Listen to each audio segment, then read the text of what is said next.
তোমরা যে জ্ঞানের অধিকারী হয়ে মাইজবান্ডার দরবার শরীফের বিরোধিতা করো, তোমরা যে জ্ঞানের অধিকারী হয়ে মাইজবান্ডার দরবার শরীফের বিরোধিতা করো, তার চাইতে তোমাদের চাইতে হাজার গুণ বড় বড় জ্ঞানী মানুষ মাইজবান্ডার দরবার শরীফে ঝাড়ু লাগাচ্ছে।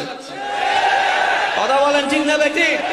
তোমরা যে জ্ঞানের বাহাদুরি করে মাইজবান্ডারের ভুল ধরো, তোমাদের চাইতে বড় ওস্তাদ ওয়ালারা এখানে এসে ঝাড়ু দেয়। কিরে ভাই, একটু দয়ার জন্য আরেকটা আওয়াজ দিয়ে বলেন, ইয়া আল্লাহ ব্যাপার কি হবে?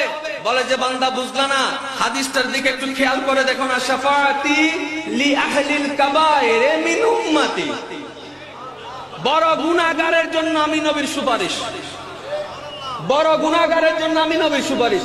আমি নবীকে যাত্রার জন্য মুখ বেচবো না রে। আরেকটা আওয়াজ দেন না রে ভাই, আমি নবীর রহমতের জবান কি যার জন্য বলবো?